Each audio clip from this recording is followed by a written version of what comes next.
Assalamualaikum warahmatullahi wabarakatuh. Terima kasih sudah klik video ini. Semoga kita selalu diberikan kesehatan, kelancaran rizki, dan semoga Allah Subhanahu wa Ta'ala mempermudah segala urusan kita. Amin, amin ya rabbal alamin. Mereka hafal Al-Quran, tapi tega membunuh sahabat Nabi. Mereka rajin sholat malam, tapi menebas perut wanita hamil. Mereka mengaku paling murni, tapi justru memecah belah umat. Siapa sebenarnya Khawarij?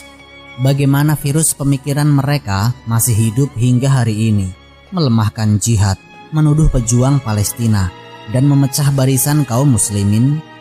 Ini bukan dongeng masa lalu, tapi kenyataan pahit yang jarang dibongkar. Simak video ini sampai akhir agar kita tidak salah paham dan tidak jatuh ke lubang yang sama. Bismillah, mari kita mulai ceritanya.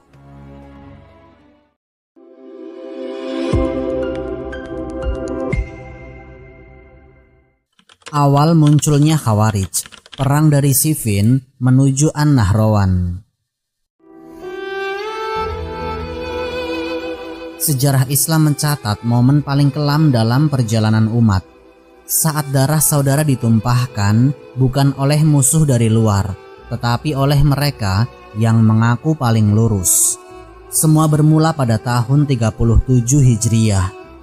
Di tepi sungai Siffin, dua pasukan besar umat Islam saling berhadapan. Di satu sisi, Khalifah Ali bin Abi Thalib radhiyallahu anhu, sepupu sekaligus menantu Rasulullah, pemegang baiat mayoritas kaum muslimin. Di sisi lain, Muawiyah bin Abi Sufyan radhiyallahu anhu, yaitu gubernur Syam yang juga sahabat Nabi, menuntut keadilan atas darah Sayyidina Utsman bin Affan yang terbunuh tragis di Madinah. Perang Siffin bukan perang nafsu kuasa, melainkan perang karena perbedaan ijtihad tentang cara menegakkan hukum kepada para pembunuh Sayyidina Utsman. Sayangnya, perang ini menelan ribuan korban muslim, mencabik persatuan yang sudah retak sejak tragedi pembunuhan Khalifah ketiga. Ketika perang menemui jalan buntu, muncullah ide tahkim. Kedua belah pihak sepakat mengangkat wakil untuk memutuskan sengketa berdasarkan Al-Quran dan Sunnah.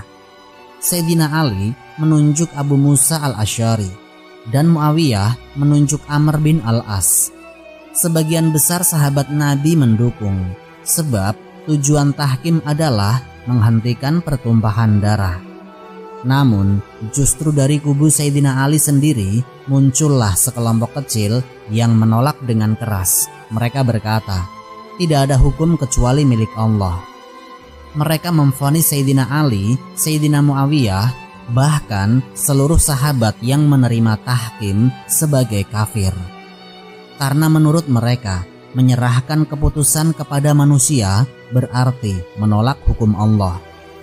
Mereka pun keluar dari pasukan Sayyidina Ali dan berhijrah ke wilayah An-Nahrawan. Dari sinilah muncul istilah Khawarij, dari kata kharaja yang berarti keluar.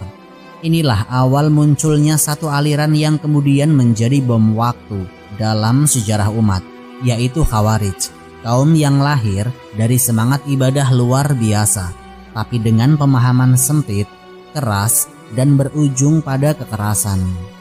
Yang mencengangkan, Khawarij terkenal sangat warak, yaitu berhati-hati soal halal dan haram. Ada riwayat sahih. Di antara mereka, ada seorang prajurit sedang duduk di bawah pohon. Beberapa buah jatuh, ia pun memakannya. Sang panglima menegurnya dengan keras. Bagaimana kau bisa makan tanpa tahu pemiliknya? Takutlah kepada Allah, jangan kau makan barang haram. Begitulah ketatnya mereka dalam urusan kecil. Tapi di sisi lain, mereka tega membunuh darah suci sahabat Nabi, Abdullah bin Khabbab bin Al-Arat, putra sahabat senior Khabbab bin Al-Arat, sedang fajar bersama istrinya yang sedang hamil. Khawarij menghadangnya dan menguji akidahnya. Apa pendapatmu tentang Utsman dan Ali? Abdullah menjawab dengan jujur sesuai konsensus ahlu sunnah. Keduanya adalah Khalifah Rasyid yang adil. Namun bagi kaum Khawarij, ini adalah jawaban yang sesat. Mereka langsung mengikat Abdullah, menenggelamkannya, lalu membunuh istrinya yang sedang hamil. Perut sang istri dibelah, janin yang belum lahir pun tidak luput dari kebrutalan mereka. Inilah puncak kontradiksi Khawarij, yaitu takut makan buah yang belum jelas pemiliknya, tapi ringan menumpahkan darah kaum muslimin. Bahkan darah sahabat dan janin tidak berdosa. Mereka mengklaim membela tauhid, tapi menolak ulama, menolak ijma sahabat, dan memvonis mayoritas muslim sebagai kafir. Dari segelintir inilah ideologi ekstrim lahir. Mereka membangun logika sendiri. Siapa yang tidak sesuai paham mereka pasti sesat dan halal darahnya. Padahal Sayyidina Ali bin Abi Thalib radhiyallahu anhu sendiri lebih berilmu, lebih dekat kepada Rasulullah, dan jauh lebih mengerti syariat daripada mereka. Khawarij bukan sekedar pemberontak politik. Mereka adalah kelompok dengan pemahaman agama yang sangat kaku, berpegang hanya pada teks literal tanpa bimbingan ilmu dan ulama, menolak kearifan sahabat, dan menuhankan pendapat sendiri. Dari situlah sejarah mencatat Khawarij menjadi pionir pertama aliran ekstrim takfiri dalam Islam, yaitu kelompok yang hobi melabeli kafir kepada saudara sendiri. Ini bukan hanya kisah masa lalu. Ini adalah cermin bagaimana kejahilan, fanatisme, dan pemahaman yang sempit dapat menuntun sebagian kaum muslimin pada tragedi terbesar, yaitu membunuh saudaranya sendiri atas nama agama. Dan sejarah mencatat inilah awalnya di An-Nahrawan. Khawarij tidak pernah punah dari An-Nahrawan hingga abad modern. Pertempuran An-Nahrawan menjadi momen berdarah yang mencatatkan Khawarij sebagai ancaman nyata bagi kesatuan umat. Khalifah Ali bin Abi Thalib radhiyallahu anhu akhirnya memimpin pasukan untuk memadamkan pemberontakan mereka. Ribuan Khawarij tewas, dan bagi banyak orang saat itu mereka mengira bahaya sudah berakhir. Namun fakta sejarah berkata lain. Rasulullah Shallallahu Alaihi Wasallam telah memperingatkan umat tentang kelompok ini jauh sebelum peristiwa itu terjadi. Dalam hadis sahih beliau bersabda, akan muncul satu kaum yang membaca Al-Quran, tetapi bacaan mereka tidak melewati tenggorokan. Mereka keluar dari agama sebagaimana anak panah menembus buruan. Dan mereka akan terus muncul hingga kelompok terakhir mereka bergabung dengan Dajjal. Hadis riwayat Bukhari dan Muslim. Artinya, Khawarij bukan sekedar fenomena satu generasi. Sejak An-Nahrawan, ideologi mereka bertahan dan berganti nama, berubah wajah, tetapi substansi tetap sama, yaitu merasa paling benar, menolak ulama dan ijma sahabat, dan mudah mengkafirkan muslim lain. Setelah Sayyidina Ali radhiyallahu anhu syahid, sejarah mencatat kelanjutan mereka di berbagai tempat. Di masa Khalifah Abdul Malik bin Marwan, Khawarij kembali memberontak di Irak dan wilayah-wilayah lain. Mereka mendirikan kepemimpinan sendiri, mengangkat imam di luar baiat kaum muslimin. Bahkan di masa pemerintahan Umayyah dan Abbasiyah, Khawarij terlibat puluhan kali pemberontakan berdarah, selalu dengan dalih menegakkan syariat. Padahal hakikatnya mereka memecah belah dan menumpahkan darah. Yang mencengangkan adalah meski selalu kalah secara militer, pemikiran mereka selalu menemukan pengikut baru, terutama di kalangan pemuda yang semangat tapi minim ilmu. Sejarah pun berulang, dari sekedar perbedaan ijtihad berubah menjadi vonis sesat, lalu kafir, dan akhirnya halal darahnya, semua atas nama tauhid murni. Rasulullah Shallallahu Alaihi Wasallam menyebut mereka kilabu ahlin nar, anjingnya penghuni neraka. Ini bukan sekedar cacian, tetapi isyarat betapa bahayanya pemikiran yang menipu, yaitu rajin ibadah, tapi tafsir sempit dan keras. Bacaan Qur'annya merdu, tapi tidak menyentuh hati. Puasanya rutin, sedekahnya besar, tetapi semua itu dirusak oleh kesombongan ilmu dan takfir. Lebih mengerikan lagi, Khawarij selalu menargetkan yang terbaik di tengah umat, yaitu para sahabat senior, ulama besar, atau pemimpin muslim. Mereka tidak pernah menyerang musuh luar terlebih dahulu. Sasaran utama mereka adalah saudara sendiri, yang mereka anggap lebih berbahaya dari musuh nyata. Hingga berabad-abad kemudian, pemikiran Khawarij tetap muncul dengan kemasan baru.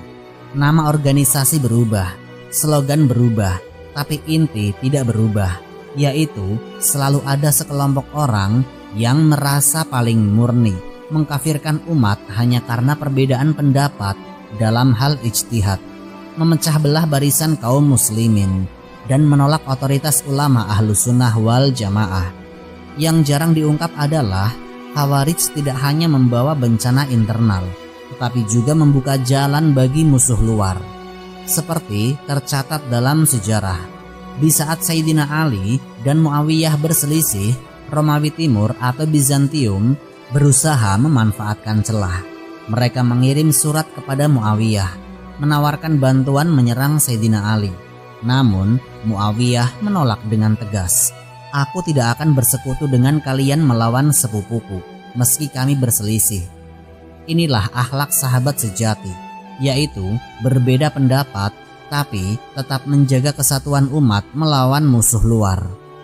Berbeda dengan Khawarij, mereka sibuk mengkafirkan sahabat Nabi dan memerangi mereka, sementara tidak pernah memerangi musuh yang jelas memusuhi Islam. Seolah darah kaum muslimin lebih halal daripada darah musuh luar. Fakta ini yang jarang disorot, bahwa munculnya Khawarij selalu melemahkan barisan Islam, membuka celah bagi penjajah dan musuh ideologi, dan merusak citra agama di mata dunia. Hari ini banyak yang tidak sadar Khawarij tidak pernah benar-benar hilang. Mereka hanya berganti bentuk, dengan bendera baru, dengan nama baru, dan dengan media baru. Tetapi inti racun mereka tetap sama, yaitu keras, sempit, penuh kebencian, merasa paling benar, dan mudah memvonis sesat, bid'ah, bahkan kafir. Inilah warisan kelam yang harus diwaspadai oleh umat Islam di setiap zaman. Dan sebagaimana sabda Nabi, kelompok ini akan terus muncul hingga menjelang kiamat.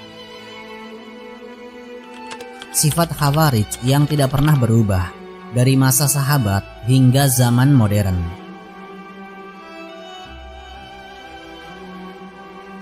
Sejarah mencatat wajah Khawarij selalu berubah, tetapi sifat dasarnya nyaris tidak bergeser. Ulama Ahlus Sunnah wal Jamaah merumuskan tanda-tanda mereka, bukan sekedar untuk mengutuk, tetapi agar umat waspada dan mampu mengenali pola. Fakta mencengangkan, sifat ini terus berulang baik 1000 tahun lalu maupun di zaman kita. Sifat pertama dan yang paling menonjol adalah merasa paling benar dan yang lain pasti salah. Rasulullah menubuatkan kaum ini sebagai kelompok yang membaca Al-Quran tetapi tidak melewati tenggorokan mereka. Hadis riwayat Bukhari dan Muslim. Artinya mereka rajin ibadah, namun pemahamannya dangkal, keras, tanpa bimbingan ulama yang sahih. Contoh faktual adalah di zaman Rasulullah sendiri pernah muncul cikal bakal sifat seperti ini. Ada seseorang yang langsung menegur Nabi, "Bersikap adillah wahai Muhammad, engkau tidak berlaku adil." Para sahabat marah, siap membunuhnya. Namun Nabi menahan dan bersabda, akan muncul dari keturunan orang ini satu kaum yang rajin membaca Al-Quran tapi tidak melewati tenggorokan mereka. Sebuah ramalan akurat tentang munculnya Khawarij. Mereka mengaku paling dekat dengan Al-Quran tapi menyalahkan, bahkan menyalahkan Rasulullah sendiri. Sifat kedua yaitu mayoritas Khawarij selalu pemuda, penuh semangat, namun dangkal ilmu. Sejarah An-Nahrawan membuktikan barisan mereka bukan para sahabat senior, melainkan para tabi'in muda yang belum pernah langsung berguru kepada Nabi, Mereka merasa lebih paham daripada sahabat yang hidup bersama Nabi. Ironisnya, semangat mereka sangat tinggi, yaitu ibadah malam, puasa, dan tilawah. Namun, semangat tanpa ilmu hanya melahirkan fanatisme buta. Sayyidina Ali bin Abi Thalib radhiyallahu anhu sampai berkata, "Mereka adalah saudara kita yang memberontak karena kebodohan." Sifat yang ketiga, mudah memvonis kafir terhadap sesama muslim, terutama para ulama dan pemimpin. Bagi Khawarij, siapa saja yang tidak sesuai dengan interpretasi mereka langsung sesat, bid'ah, atau bahkan dianggap kafir. Yang lebih tragis, target mereka seringkali justru kaum muslimin terbaik, sahabat, ulama, dan mujahid sejati. Contoh nyata adalah Abdullah bin Khabbab bin Al-Arat dibunuh hanya karena ia menghormati Sayyidina Ali dan Sayyidina Utsman sebagai Khalifah Rasyid. Padahal dua sosok itu disepakati seluruh umat sebagai sahabat mulia.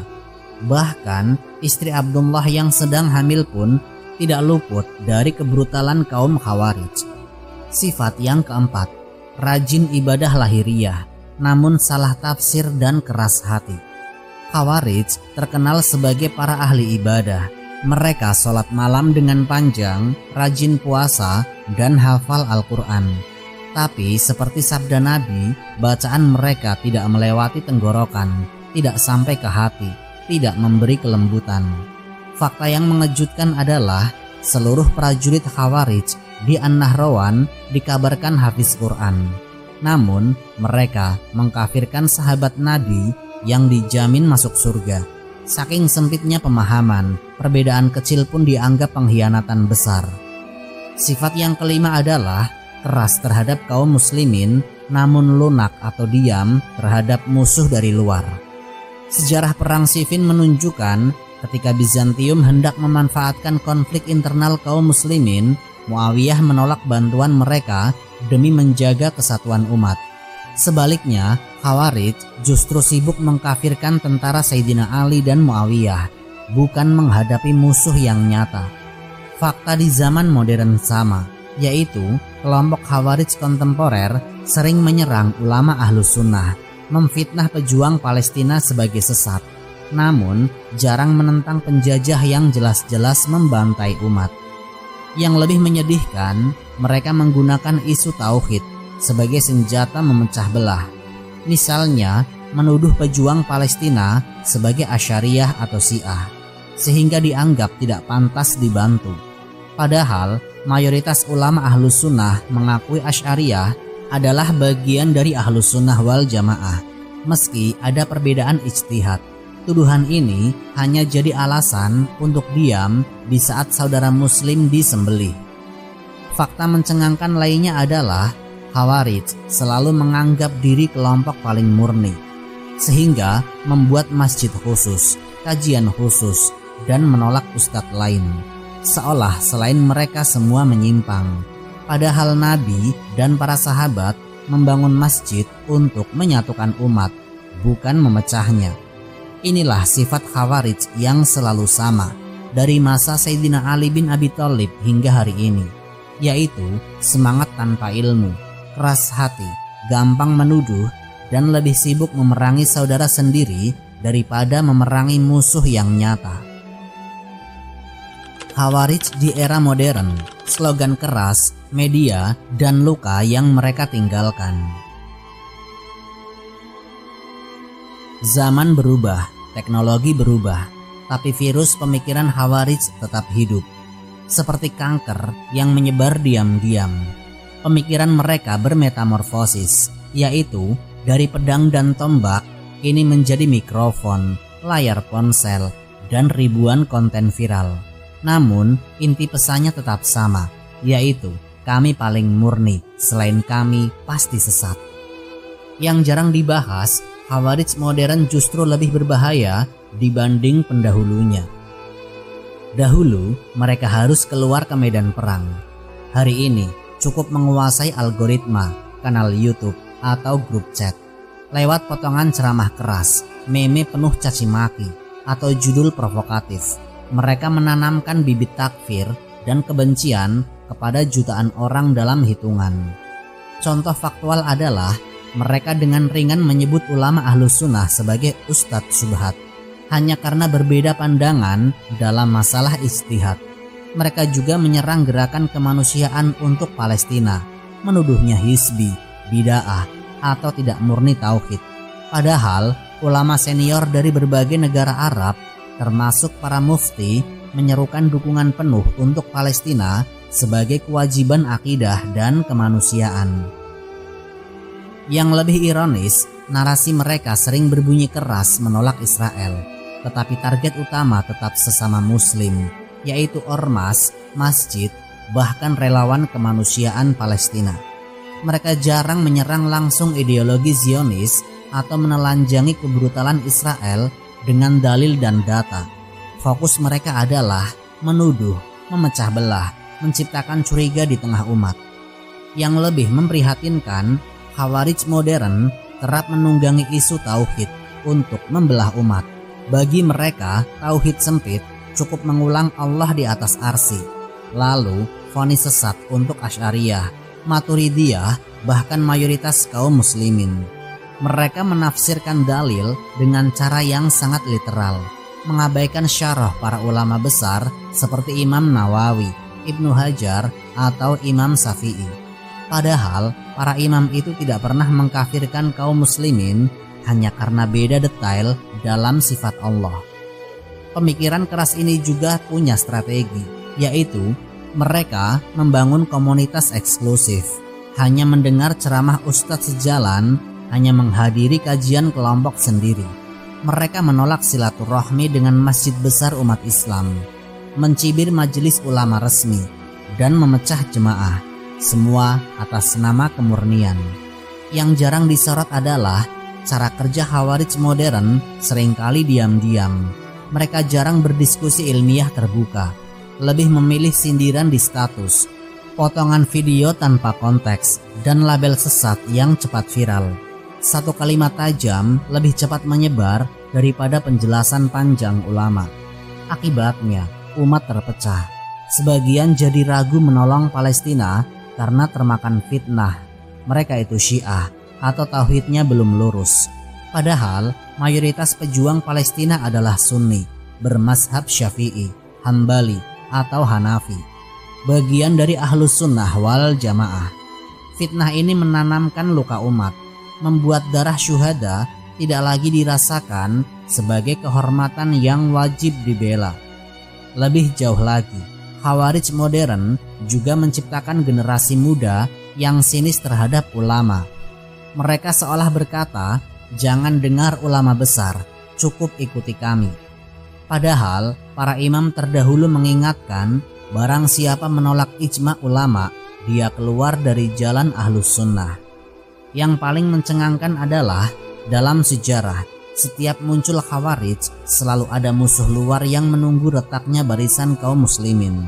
Seperti saat Bizantium mengintai konflik Sayyidina Ali dan Muawiyah, atau saat Mongol memanfaatkan keretakan internal kaum muslimin. Demikian juga hari ini, setiap kali umat sibuk saling kafirkan, musuh nyata Islam makin leluasa memperluas agenda politik, budaya, dan ekonominya. Fakta keras ini jarang dibahas. Khawarij tidak pernah benar-benar melawan penjajah. Energi mereka habis untuk mengkafirkan sesama. Dan ketika kaum muslimin terbelah, kekuatan Islam di dunia melemah. Inilah potret kelam Khawarij modern. Suara mereka lantang, media mereka canggih, tapi pesan mereka tetap sama sejak abad pertama Hijriah, yaitu pecah belah, takfir, dan mengaku paling murni. Luka yang mereka tinggalkan, pelajaran besar dari sejarah Khawarij. Sejarah Islam mencatat, tidak ada fitnah internal yang meninggalkan luka sedalam dan sepanjang jejak Khawarij. Mereka muncul setelah Perang Siffin, saat umat Islam sedang rapuh. Namun kerusakan yang ditimbulkan jauh lebih besar dari sekedar pertempuran. Mereka menanamkan racun kecurigaan dan saling takfir yang diwarisi hingga hari ini. Fakta sejarah keras Sejak pertama kali keluar dari barisan Sayyidina Ali bin Abi Thalib, Khawarij membunuh lebih banyak muslim daripada musuh luar. Sahabat mulia seperti Abdullah bin Khabbab dibunuh dengan keji. Istrinya yang sedang hamil dibelah perutnya. Semua hanya karena ia menolak menyebut Sayyidina Ali dan Sayyidina Utsman seorang kafir. Darah sahabat lebih murah bagi mereka dibanding setetes air wudhu yang menurut klaim mereka harus dijaga kesuciannya. Tragedi An-Nahrawan menjadi puncak. Sayyidina Ali bin Abi Thalib demi menjaga nyawa ribuan muslim lain akhirnya terpaksa memerangi mereka. Sayyidina Ali sendiri menangis sebelum perang itu, menyebut mereka saudara kita yang memberontak karena kebodohan. Tapi racun pemikiran Khawarij terlalu dalam. Bahkan setelah An-Nahrawan, seorang Khawarij tetap berhasil membunuh Sayyidina Ali saat beliau sholat subuh, mengira sedang berjihad. Dampak destruktif mereka tidak berhenti di masa sahabat. Dalam sejarah Islam, Khawarij selalu muncul lagi. Di masa dinasti Umayyah, Abbasiyah, hingga abad modern, selalu dengan ciri yang sama, yaitu klaim kebenaran mutlak, takfir, dan penolakan ulama. Di masa modern, mereka tidak lagi memanggul pedang di padang pasir. Mereka muncul di mimbar, grup pesan instal, channel YouTube, dan media sosial. Narasi keras mereka dikemas dengan kutipan Al-Quran dan hadis, tapi isinya tetap sama, mencela ulama, membidahkan mayoritas umat, menolak ormas dan lembaga resmi, hingga menuduh para pejuang Palestina sebagai tidak layak dibela karena dianggap Syiah atau Asy'ariyah. Khawarij selalu keras kepada saudara muslim, tetapi lunak, bahkan diam terhadap penjajah. Dalam sejarah, mereka sibuk mengkafirkan tentara Sayyidina Ali dan Muawiyah, sementara Bizantium menunggu di perbatasan, dan di zaman sekarang mereka lebih sering menyerang relawan kemanusiaan, sementara Israel membobardir Gaza. Mari kita ambil hikmah yang penting dari narasi ini. Rasulullah menyebut mereka anjing-anjing neraka, hadis riwayat Bukhari dan Muslim. Bukan hanya karena ibadah mereka palsu, tapi karena kerusakan akidah dan akhlak mereka jauh lebih berbahaya daripada musuh luar. Pelajaran besar bagi kita hari ini. Pertama, bahwa ilmu tanpa pemahaman mendalam dan adab hanya akan melahirkan fanatisme buta. Hafal Al-Quran bukan jaminan jika hati tidak diisi rahmat dan keadilan. Yang kedua, kita harus mengenali tanda-tanda Khawarij modern, yaitu selalu merasa paling benar, memecah jemaah, mudah menyesatkan dan mengkafirkan, keras kepada muslim namun abai kepada penjajah. Yang ketiga, tauhid yang benar adalah tauhid yang melahirkan persatuan, bukan perpecahan. Tauhid yang diajarkan Nabi dan para sahabat tidak melahirkan kebencian kepada mayoritas umat, tetapi menjadi perekat yang menyatukan mereka.